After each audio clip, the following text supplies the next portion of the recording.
Hi everyone, welcome to Coffee Break with Your Soul. Today I am really pleased because I have two of one of my favorite peoples in one room, Poppy and Neren. Hi guys. Hey, hey. Hello, hello. It's such a treat. Thank you for finding the time to do this. And so basically we decided to have a bit of a chat about relationships and how awakening has impacted our relationships. This is really a vast topic, and I can easily see how it could go on for hours about it. But of course, our time is limited to an hour and a half, so we will try our best to just basically bring our human stories to the table and share with you some bits and pieces that may or may not be useful. So, Poppy, how about we start from you?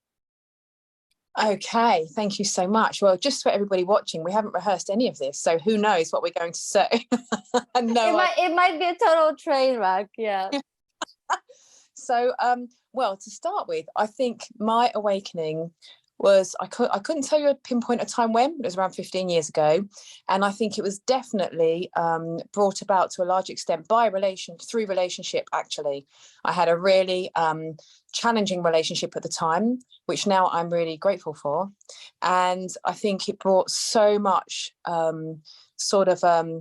degradation to the self I'd been prior, that over a period of time, I think that sense of self that I had known was so impacted by the challenges in that relationship. It felt as though that relationship mirrored myself back to me in so many ways that I couldn't quite recover. And at some point during that relationship, which was a marriage actually, I awakened. And so I think even though awakening evokes such profound change here, of course that then manifests in all apparent relationships, and so you can't, whatever happens in relationship happens there because it's also reflected everywhere else. The awakening is such an all-pervasive experience that there's nothing it doesn't touch. In my end, it was a lot of suffering that was happening here, that I was projecting into the relationship that I was having at the time, not just with my partner, but the relationship with my job, the relationship with my family. And in the moment that I realized that there was something else there, that it was pointing me towards finding love within me, I was able to see through that, to see through the patterns and the toxicity that I was having and that I was receiving from myself through my partners and through the actions that I was taking at work and through the way that I was kind of wanting to manipulate situations and bring my family together. At the end of the day, I just wanted to be loved, and I wanted to be seen, to be heard. And these strategies that I have been building up unconsciously from that were generated from trauma in my relationships as a child, in relationships as a teenager, and in relationships as I was growing up, and that I was building up like this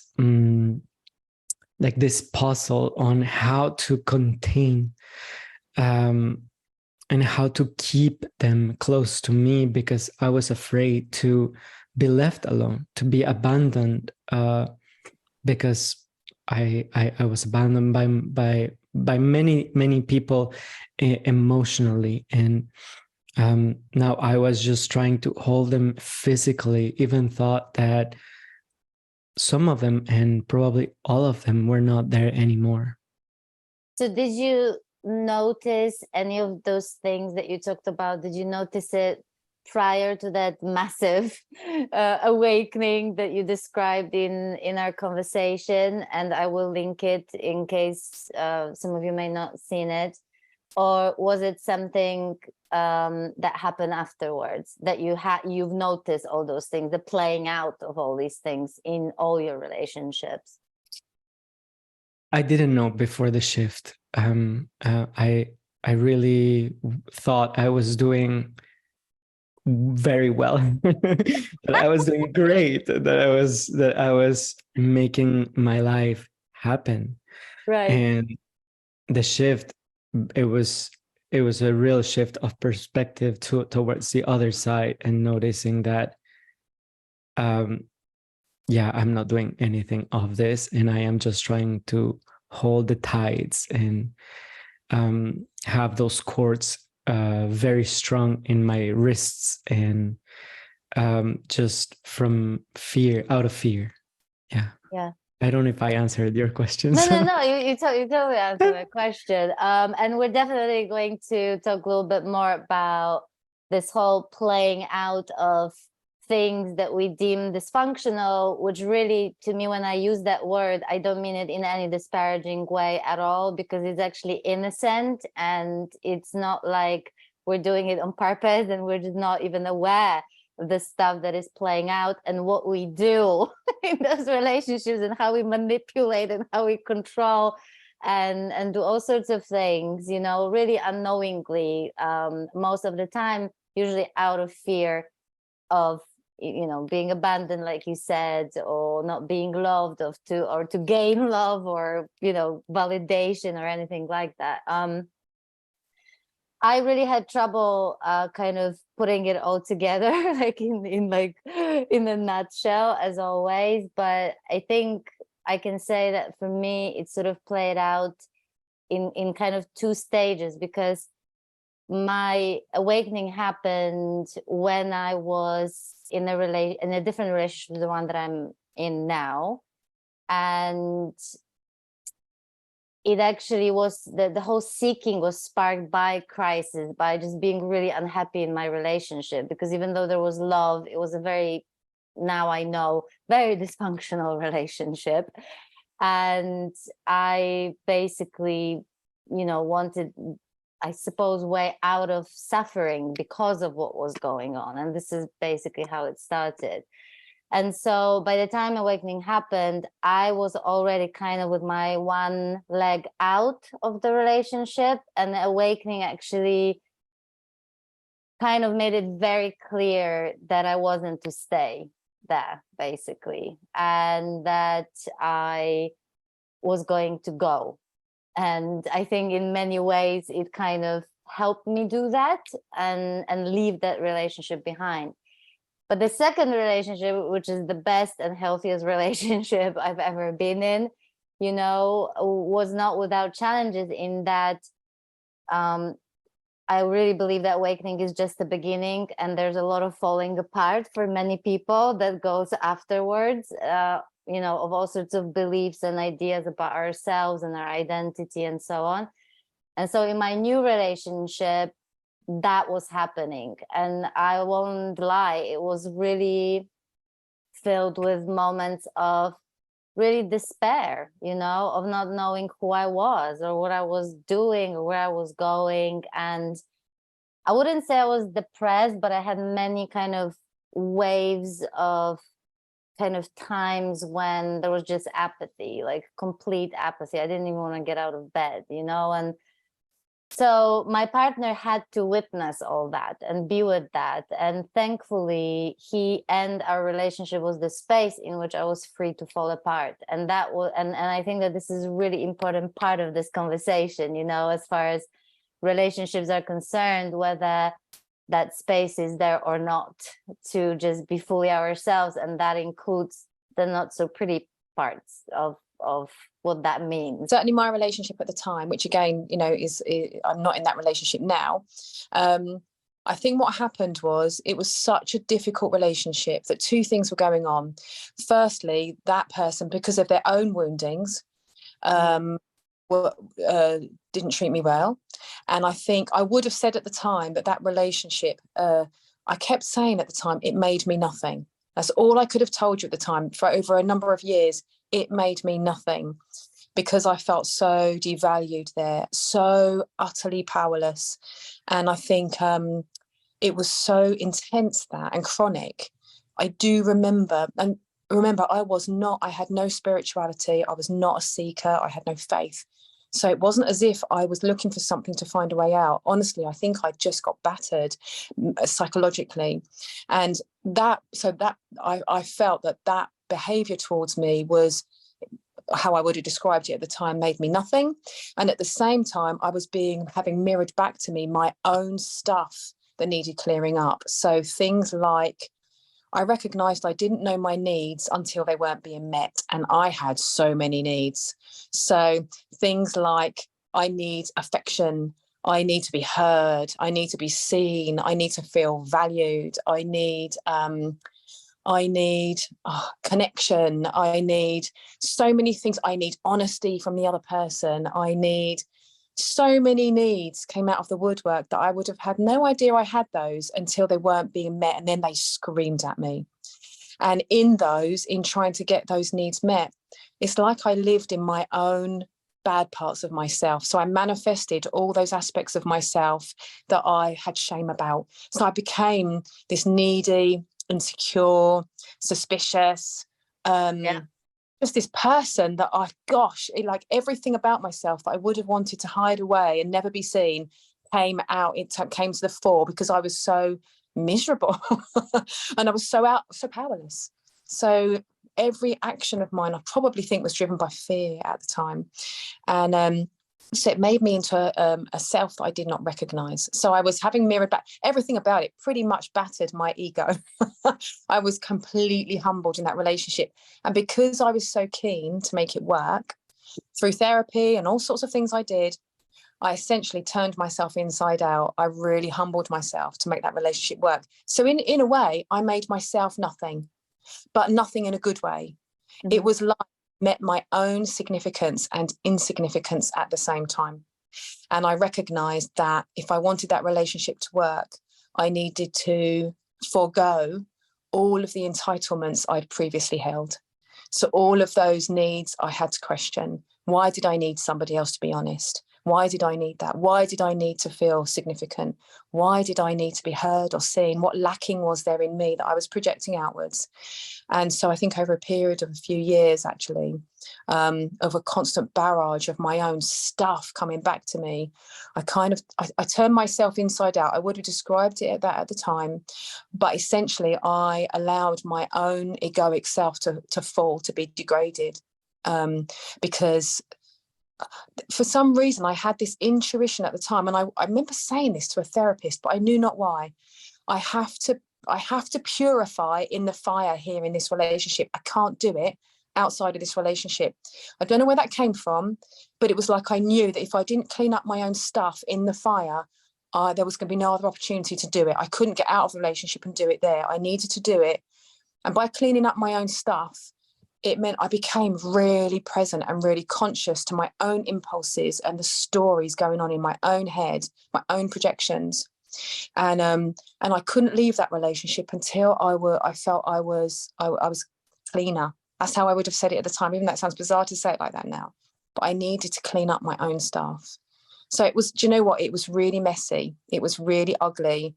And I can imagine just listening to this. You know what I mean? Like I actually can't imagine the intensity of this annihilation happening. The weird thing is, I have no shame about it. I have no shame about this now. Like, it's just like a period of my life. It was like the dark night of the soul. That's what I look back now and think must have been that. But I did not know that at the time. I was just a mess. Like, I genuinely really broke. I really broke. And you said that you had apathy. I remember I would cry at the drop of a hat. I felt in total free fall because nothing I believed to be true prior was holding true now. And so everything just fell apart. Like, honestly, that relationship tore me apart. But I'm so glad it did. I'm so glad it did, because I realize now that the self I was really a bunch of entitlements and defenses. And so in a way it did me a favor. So I'm pleased, like I'm grateful now. But at the time, yeah, it was just pretty brutal.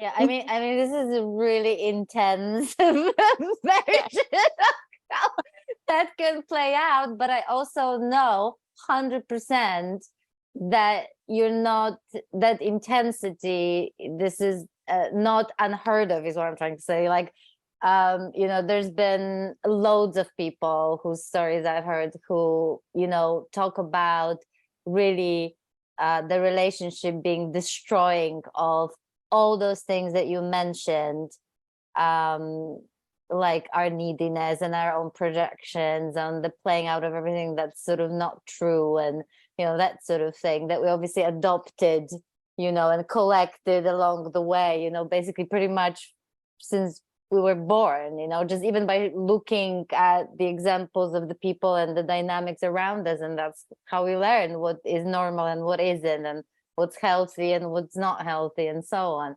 So Naren, what did your relationships expose? Was it a bit of a smoother ride? Was it? Not really.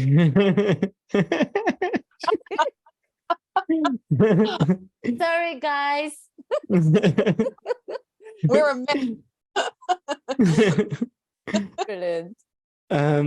Something resonated. Well, a lot of things resonated actually, but one thing that I noticed is that I also had stepped out the relationship without knowing. So when I noticed that everything that I had, all these stories that I have created for my relationship were just a bunch of stories that made no sense to anybody but me, that these stories or this willingness to continue the relationship, or these projects and this sandcastles of happily ever after were not real, that they just belong to me, because I noticed that sometimes I was not even taking in consideration what my partner wanted, and I was kind of diverting the relationship towards what I wanted. And there was a lot of confusion in sort of the goals that that we wanted as a couple, or and professionally, and every aspect, that we're not coming to the same place. So in that, there was a lot of hurt, and there was a lot of anger, and there was a lot of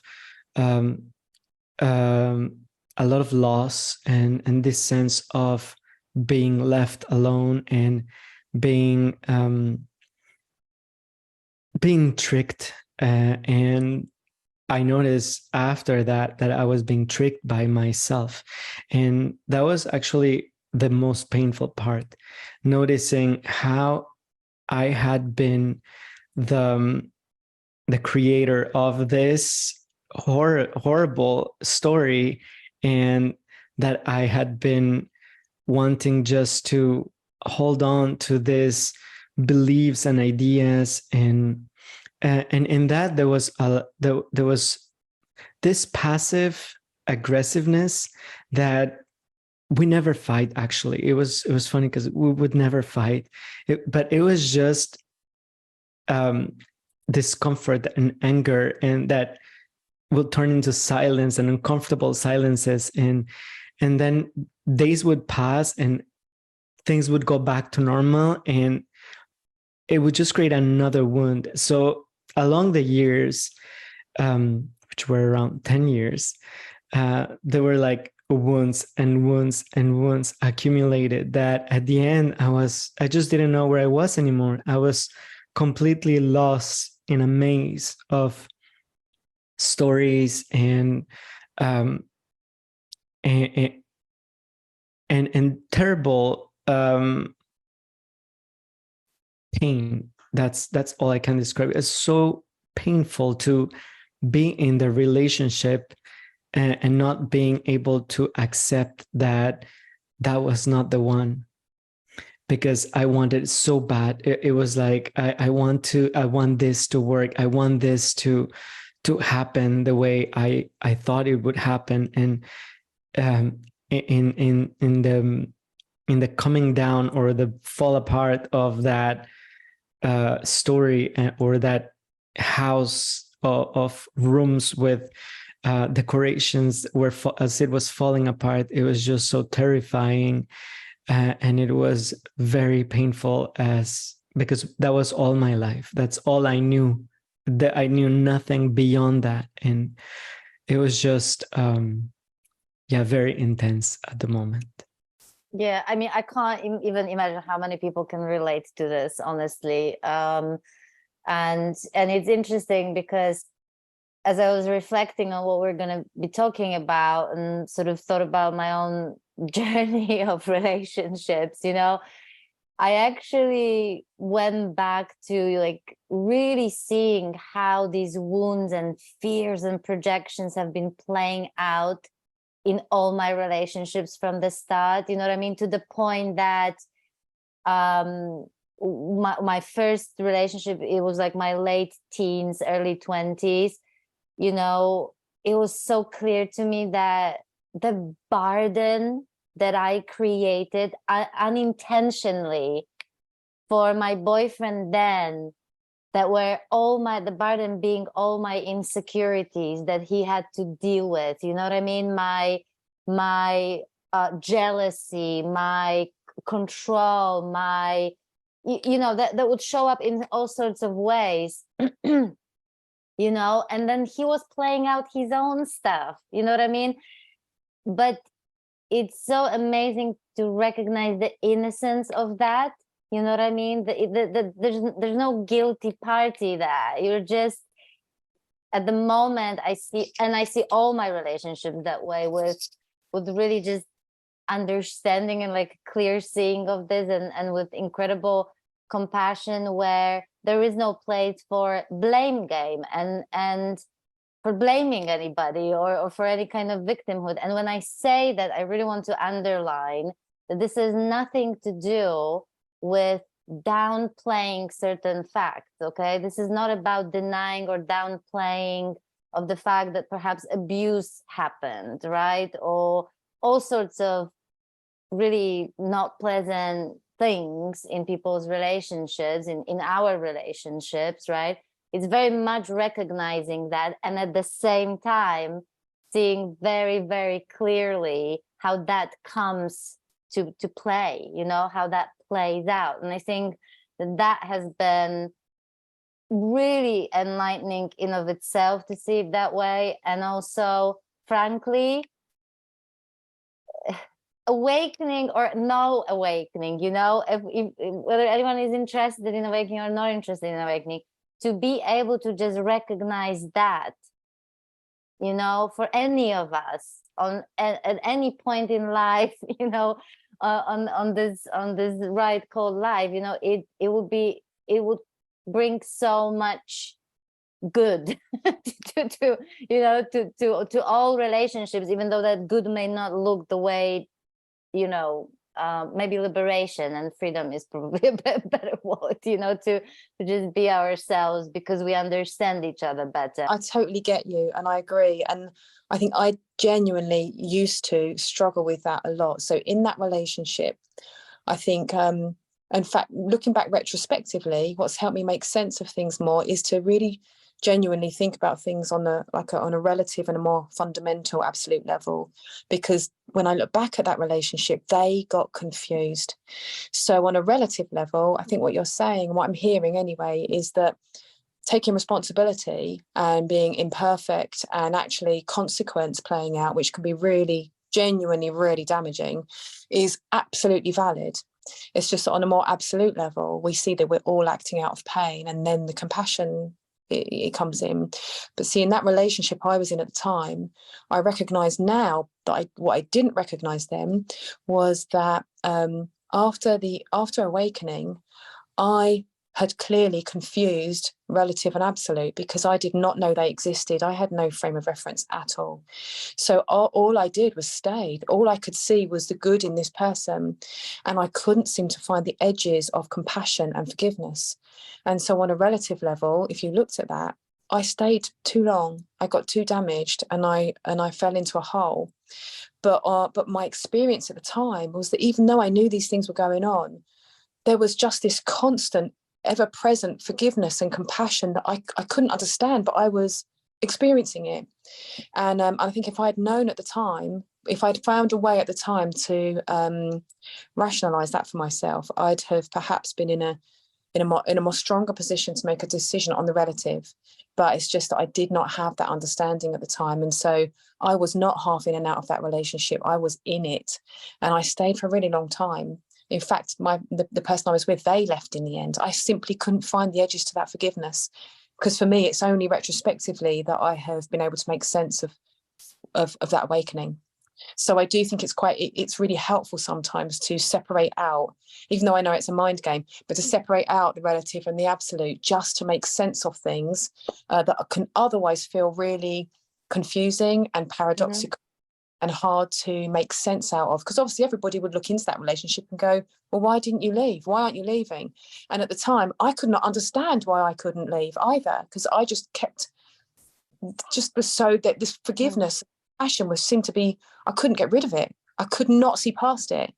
And I think that on a relative level, that did not help me at the time. So I completely get why it can feel confusing. What I really find fascinating about the story is that you actually knew that what was going on was actually not healthy. It was like in your face. You literally recognized what was dysfunctional or unhealthy, straight away. Whereas like in my previous relationship, I didn't.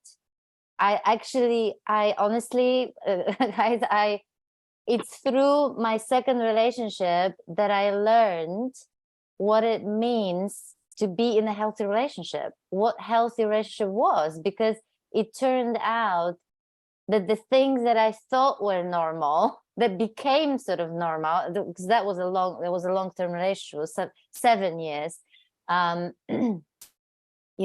really not, and it was incredible how much undoing began to happen in my new relationship.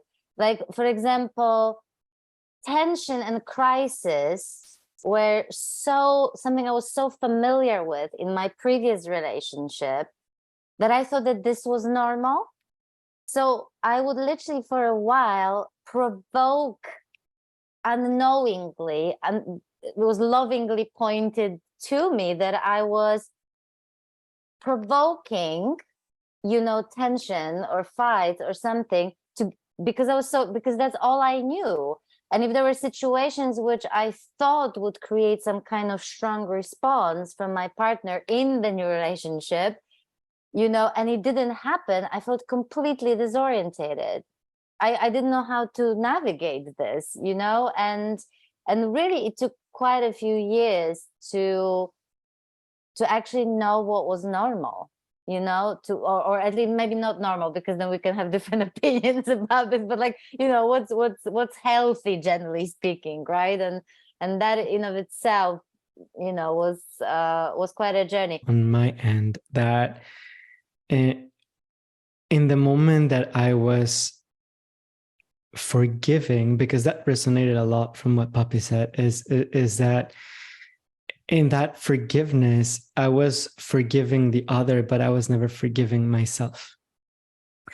I was just building up this count or this stack of emotions that would arise from little arguments of leaving things on the table, very simple stuff that would trigger me. And within all that, it just accumulated so much at one point that I just didn't know what to do anymore with it.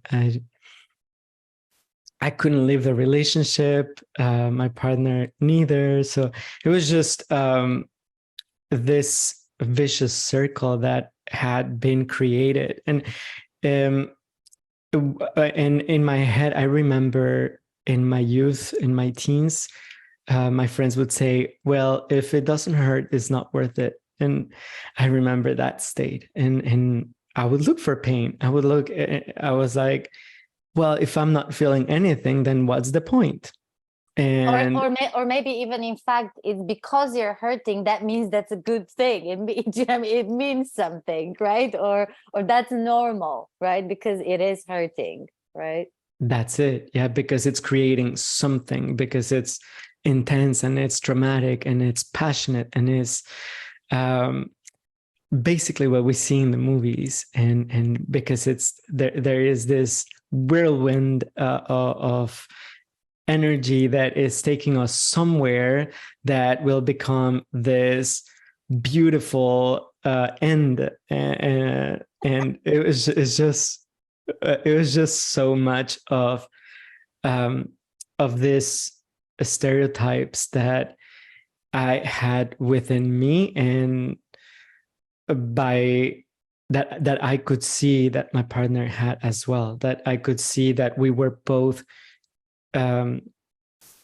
trying to achieve somehow the same triggers in order to make some kind of excuse that this is working, because there is emotions moving. I was not attuned to peace. There was no peace. If there was peace, it was boring. Right. I think that many people will be able to relate to this one as well. Honestly, I can't tell you how many times I've heard people, say something similar, that they literally would have no capacity to be in a relationship that was calm.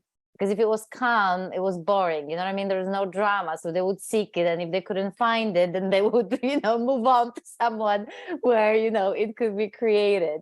Anything else that comes to mind, Poppy, you want to add? Oh, that resonates with me so much. Yeah. It's like our nervous system gets completely hardwired to have ups, and there's massive ups and downs. And almost when there was peace at the start of it, there was just relief that the turbulence wasn't occurring. Then you could almost feel in your nervous system this kind of revving up, ready for the next round or the next episode. I totally resonate with that. I definitely recognize that from that relationship too. In fact, when I came to a healthier relationship, just like you did, it was quite disorienting. It took me a long time to stabilize without the drama, without the constant drama. I had to learn to live with a much more consistent way of being. Like going to this theme park and then you go into this roller coaster and you go like, wow, that was wild. But at the end, you feel like kind of this relief. But there is like this thing that is like, why don't we do it again? Like we might want to feel something different, or it might feel like the rush again. And I think these patterns, they were like these rushes of adrenaline that felt that kind of made me feel alive, or yeah, something feel it can be and it can be addictive. It can be it is addictive. It was addictive for me. Exactly. Yeah, exactly. So what are the other, I'm wondering where else to take this conversation, because I think I'm interested in hearing like how this kind of different view of relationships now, how it actually translates into this sort of day-to-day living, and relating and dynamic and seeing our partners and so on. Can we talk a little bit about that, even though I'm not sure whether this question is clear? For me, I was thinking about this before our call today, just to work out, right, how can we sum this up? I think for me, because of what happened in that relationship and the level of awareness that came about, there is an unchosen, but it's not a cognitive seeking, but conscious relating has become the thing. So, and it sounds like we might have to unpack what that means, because it kind of sums it up, but at the same time it manifests in so many different ways. Well, tell us what it is. Tell us the way you see it. Yeah. So it's like seeing something but without the stories anymore. And I think for my partner now, so he has not had an awakening. He's just a regular dude, right? And so he's, you know, it wasn't something I shared with him for quite a long time.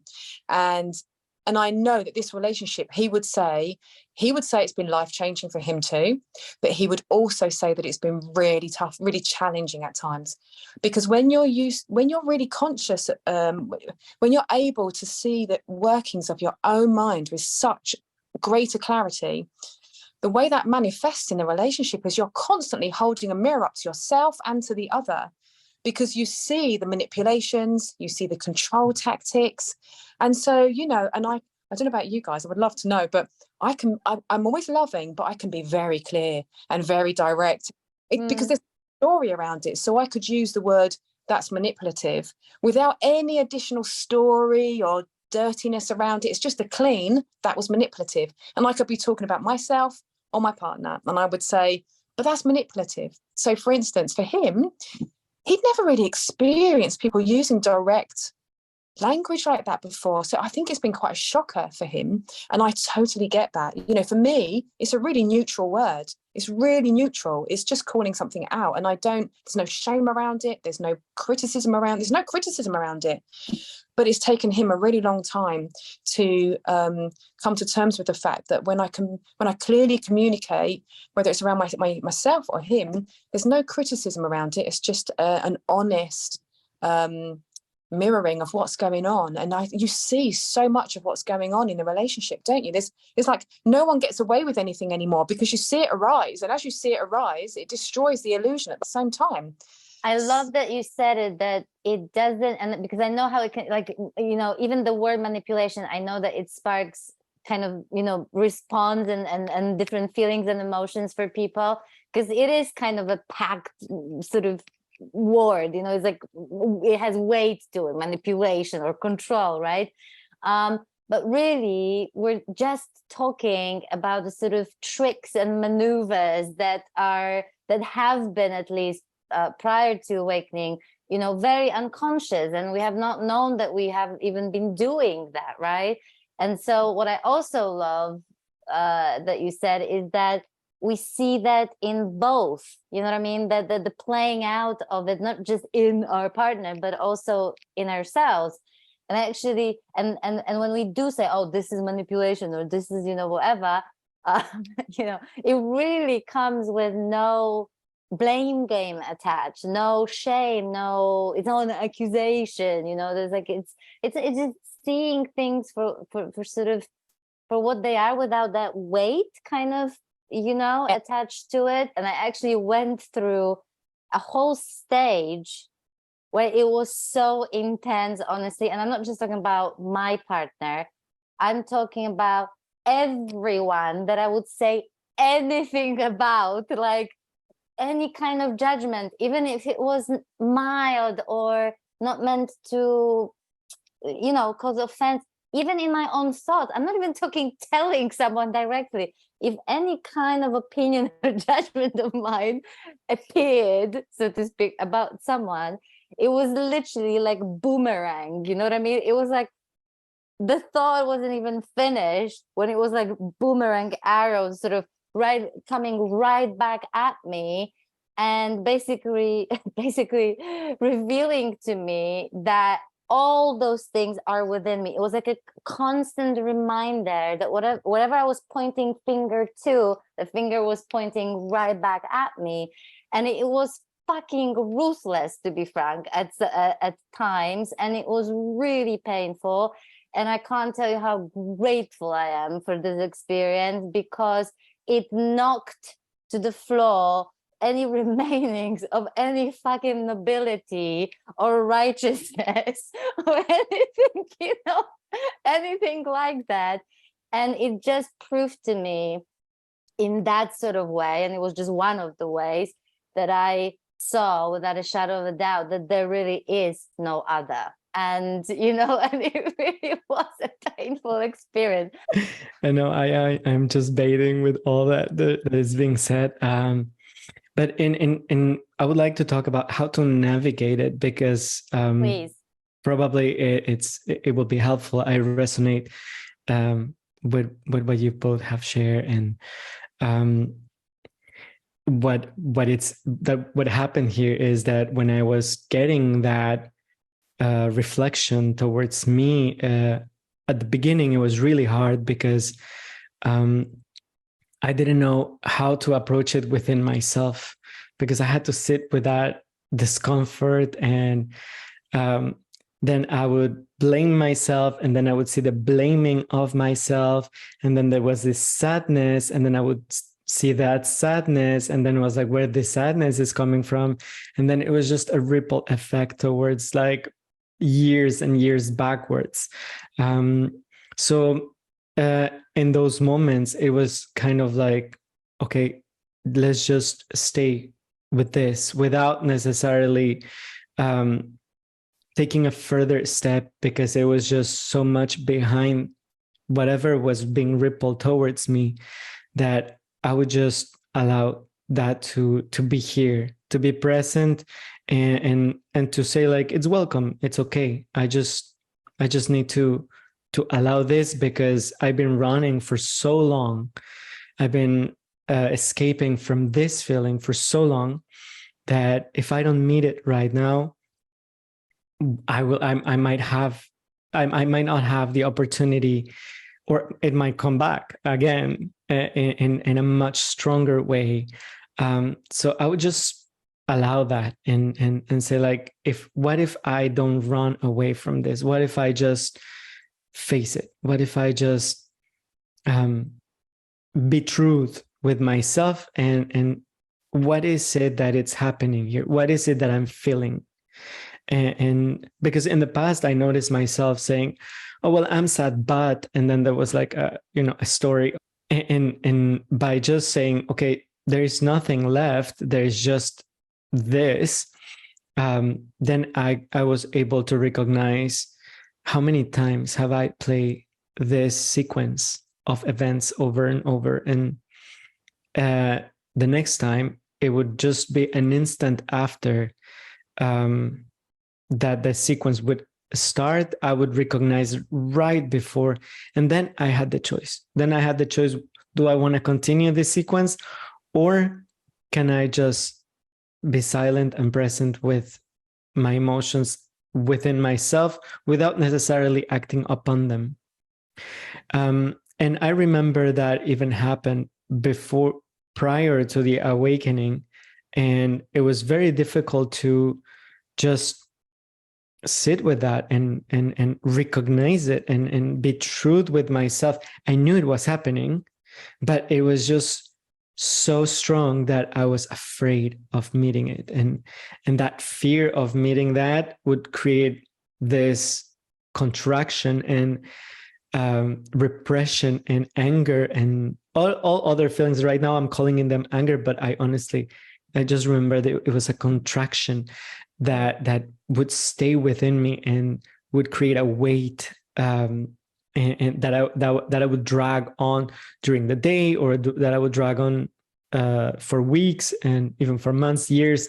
The moment I recognized it and I said like, okay, it's here, I was able to just move on from that and wait if that would come back again. And definitely keeps coming back now, not without the weight, not without the intensity, now without all that it's behind. It just comes and dissolves. It's just there. It's like a breeze. It was like, and yeah, that's it. It's there. It's just it's right there.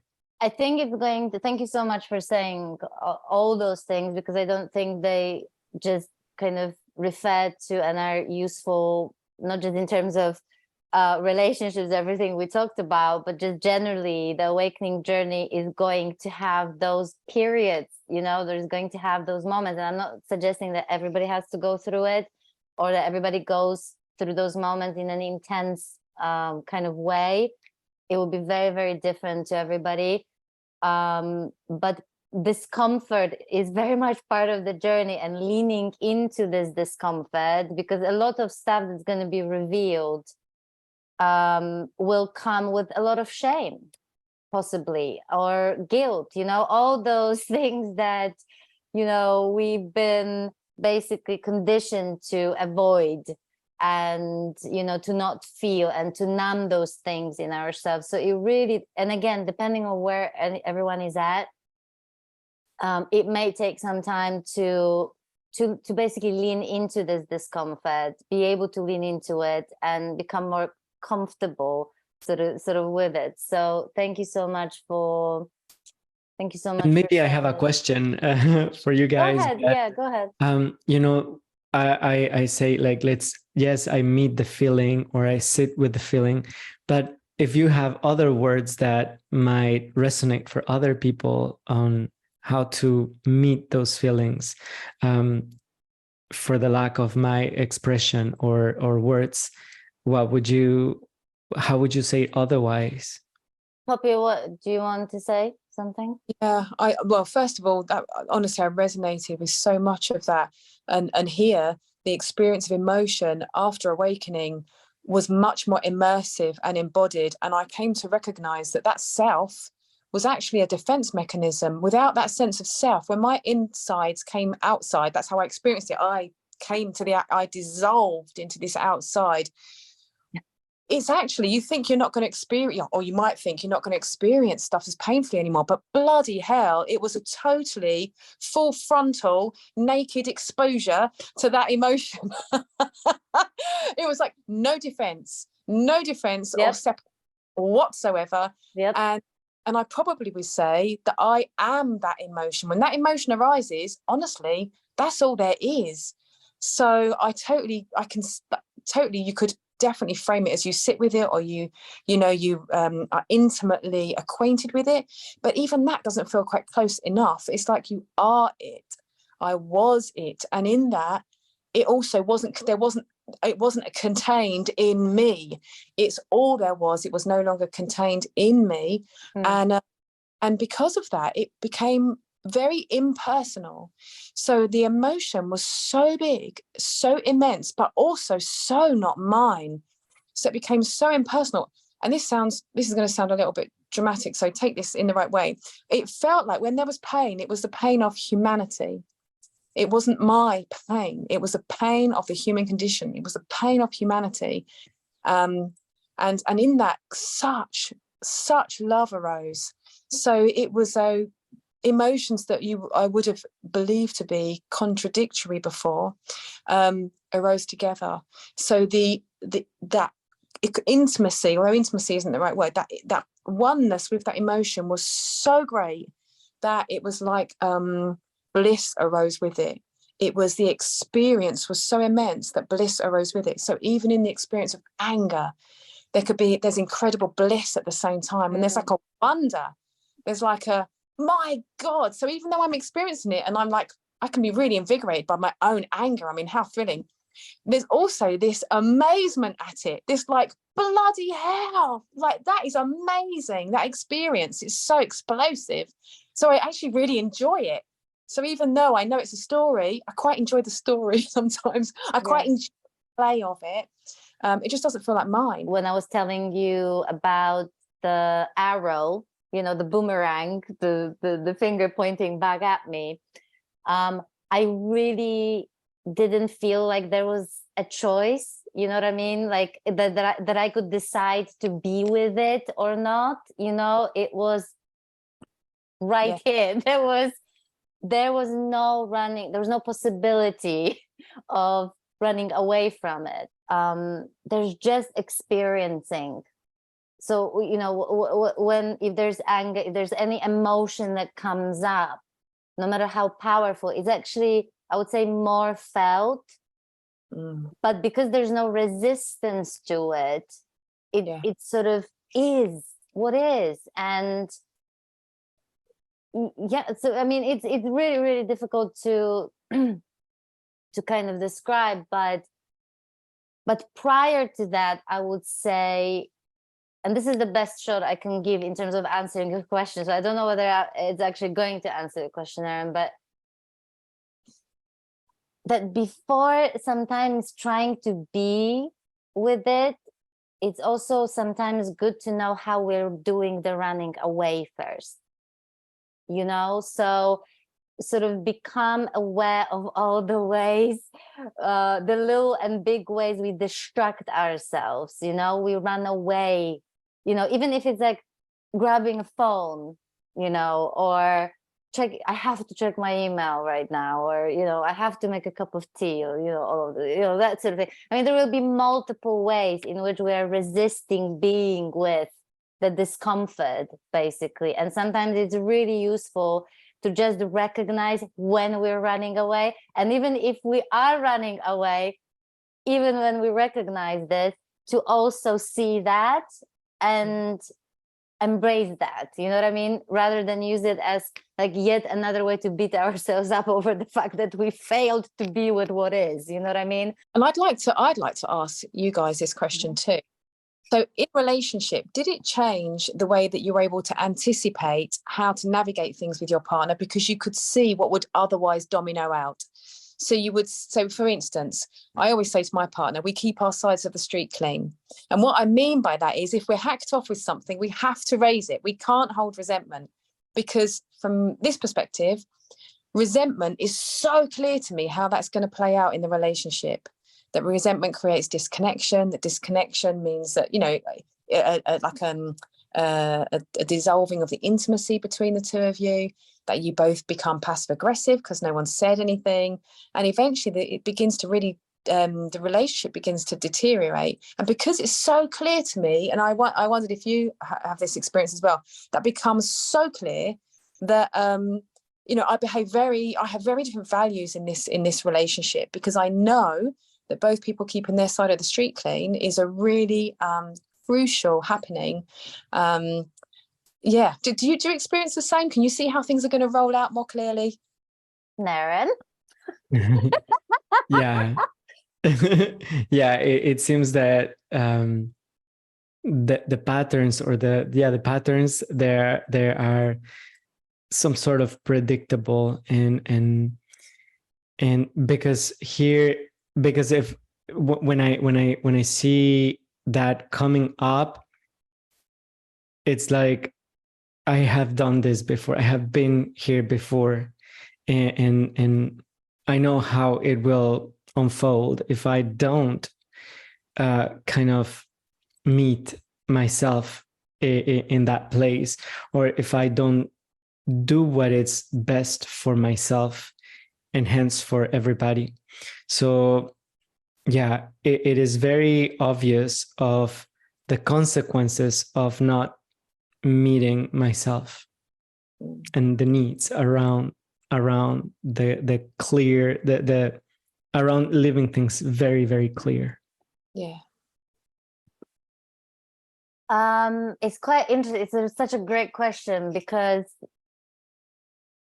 you know, there's always been in my current relationship, and we've been together for many years, the sort of solidity and honesty that were kind of unspoken, you know what I mean, but kind of known that, you know, it's there basically, and we sort of don't have to work for it or add it or like, you know, whatever.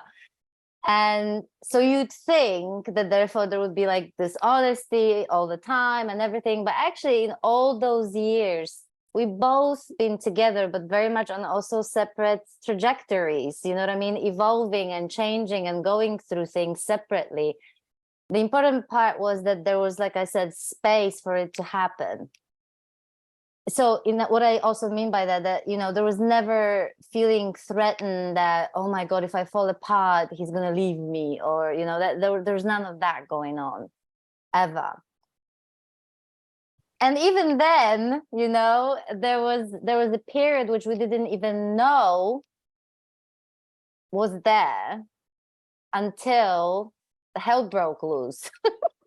You know, in other words, you know, we were so used to this solidity sort of that we kind of took it for granted. So it's not that we lost the solidity, but at some point we kind of diverged and things have not been spoken, you know, and and they kind of piled up. You know, and one day it was basically one massive you know, what would you call it, blowout, I suppose. And I mean, it was really serious. It wasn't, it was to the point that, you know, I was thinking of like I was thinking logistics of, you know, moving and, you know, that sort of thing. So that's how far it went. And it was only then that we realized what has gone on, that we kind of missed, you know, in our being absorbed in our separate sort of trajectories, even though there was always this sense of togetherness. So this is what I'm saying. This is so, you know, just because it was a great relationship and this solidity and all of that, like even then this stuff took place that you guys are talking about. And so this blowout basically led to one of the most transformative conversations on all fronts that we've had in our lives generally, not just in our relationship, but in our lives. I mean, it was such a heartfelt meeting of each other naked. And I don't mean that we sat without clothes, just so we're clear. But, you know, nakedness, okay? Total vulnerability, total, this is how I feel. And then I have chills going through my body because it was it was so beautiful to be in that space together with all the pain and all the anger and, you know, things that maybe were not easy to hear, but wanted to be heard. And I mean, really heard. Not so that we can defend ourselves, not we can say, yeah, I hear you, but, you know, and sort of argue and blame each other, or, you know, try to get away, you know, and yeah, it was one of the most, and I know for the fact that there are people that sometimes whole marriages have been turned around that were apparently about to collapse, you know, maybe 30, 40 years into marriage, through one conversation like that, you know, that can be so powerful. And I have to say that ever since, the stuff that you talk about, Poppy, is almost like became like a natural default from that conversation, you know. So we're both, there's such an awareness of playing out of things with us, but he, not even mine of his of mine, but his of his and mine of mine, and there is complete accountability for it, you know what I mean? And I think that that's incredible, because there, you know, we can have a whole conversation about no self, which for many people means no accountability, but actually to me this means even more accountability, and even more acknowledging of things, but like I said, without that weight, without, you know, without that blame game. And, you know, there's to give you a typical example, to just keep it very, you know, humane, I used to be very, very controlling of my partner, in particular as far as like what he eats and whether he, you know, went for a walk and moved and everything, which really was a projection of my own self-hatred, to be frank, and the body issues that I've had most of my life, which I'm not going to go into. And to see that this is what I was doing was also one of the most powerful moments we experienced, because I went crying to him when I saw that this, because I didn't know that I was doing it. I thought I was caring. So it was a control under a noble disguise. It can be, I'm telling you guys, it can be so subtle, and that we don't see that playing out. And he was for such a long time at the receiving end of this, that when I saw that, my heart just broke. I went to him and I stood in front of him and cried, and I said, I am so sorry that I did that to you. You know, like I really just didn't know. And that sparked his reaction, and stuff came out that, you know, again, this like beautiful, vulnerable nakedness, openness, you know, and that was just, you know, that was just incredible. So there are times, this is happening less and less, where I will say, Did you go for a walk? Did you have that other big sandwich? No, but it's almost like we both see what's going on, because this pattern has been, it's like at some point our patterns go on autopilot. So even once we recognize them and we're aware of them, they can still continue to play out for a bit, but it's not an issue. It's not an issue anymore, because we see that straight away. So, the recognition of that is already solving, is not making it to be an issue. And even if it's still happening, it just doesn't have that same weight. It doesn't have that impact to the point that we can laugh about it, because we both see, what's going on. So this is my long answer to your question. You know what? You've described that so well, and exactly what you've just said is what I meant by conscious relationship.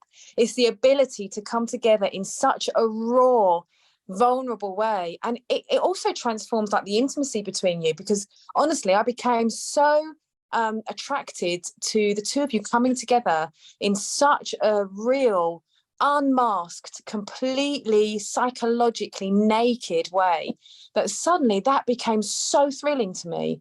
It was like, yeah, that is it, that is it.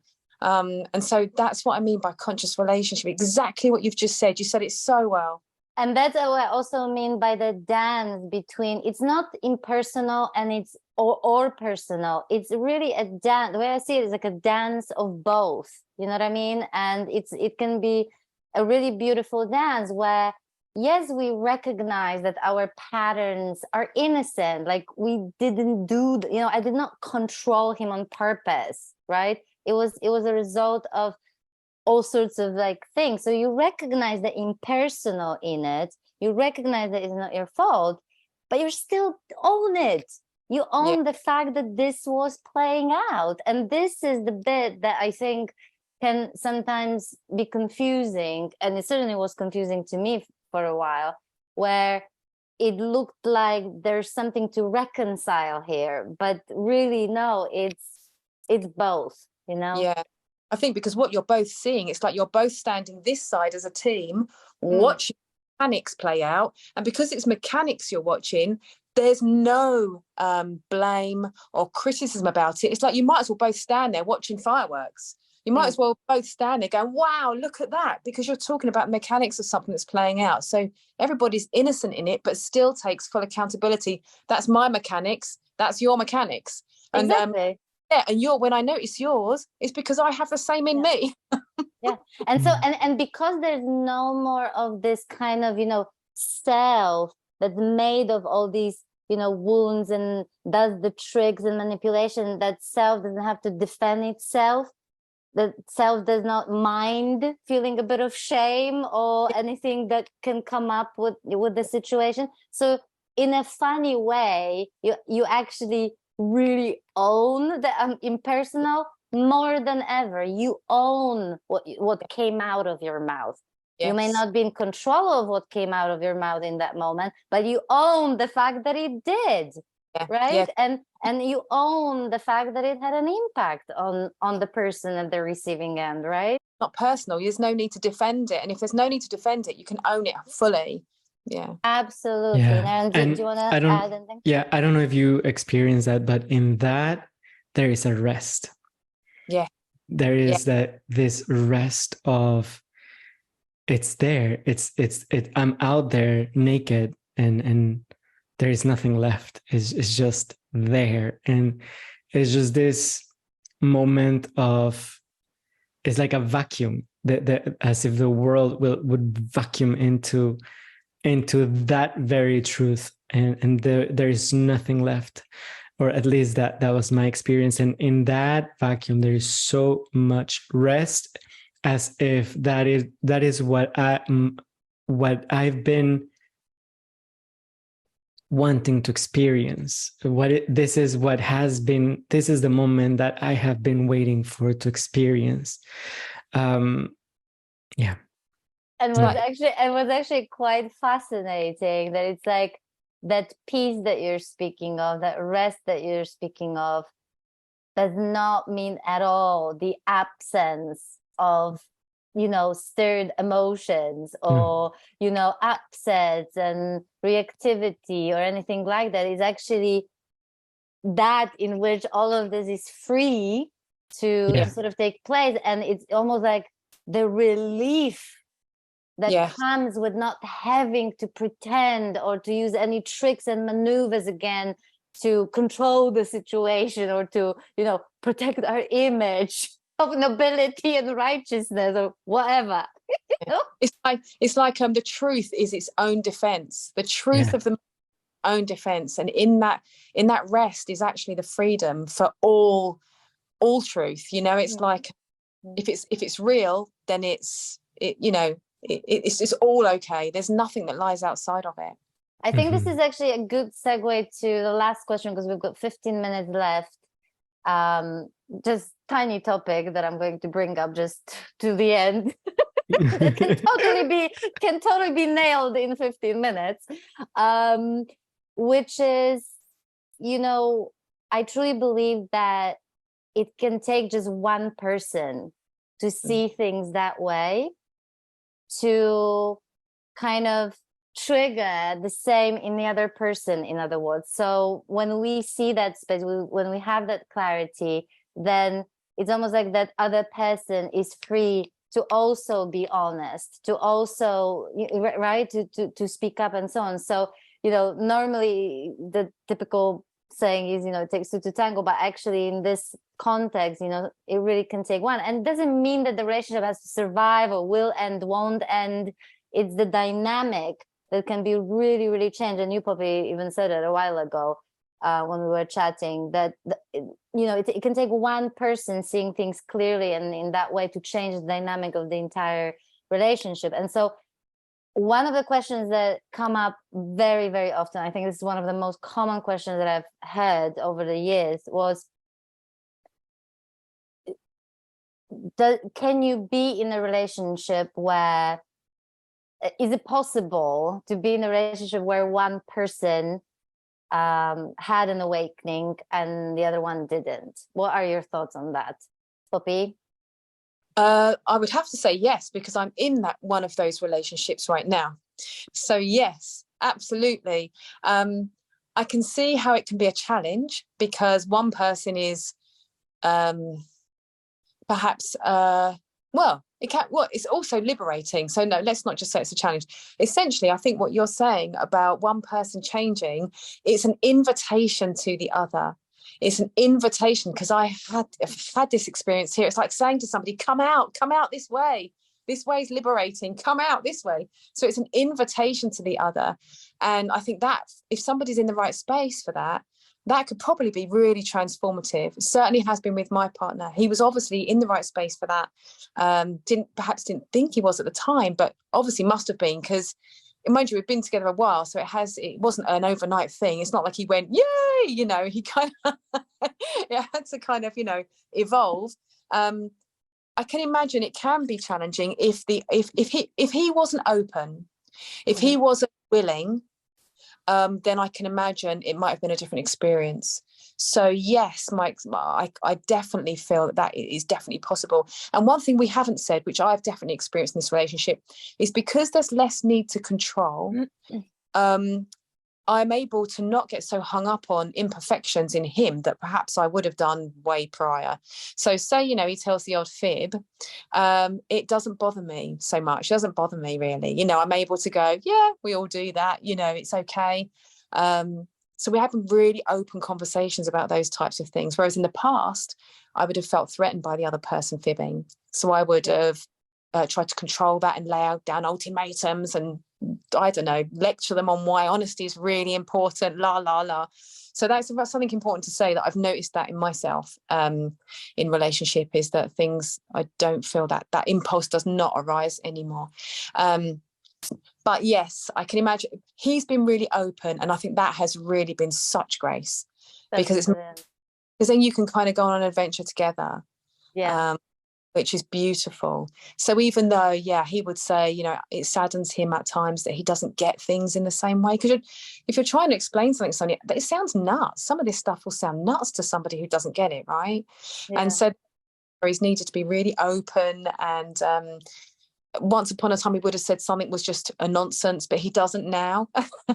Yeah, So, but I also think that, and please tell me if I'm talking nonsense, but I think that what also drops is the sort of needing people to understand and needing people to be on the same page, and needing people to awaken, and and all of that neediness yes, of anybody being anything other than who they are, yes, authentically, without trying to impose anything on them or change or trying to get them to awaken and all of that. I think that goes, and that is also a very important part of it. But Naren, what do you want to add to this?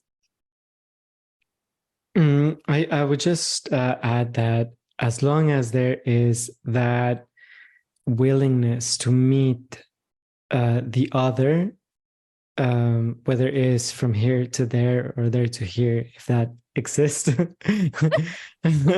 But if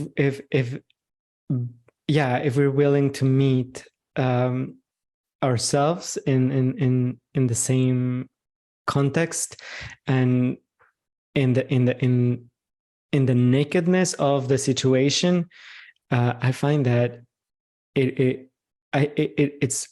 that's mostly what I've experienced, at least, where it has allowed or not the relationship to move on and to move forward.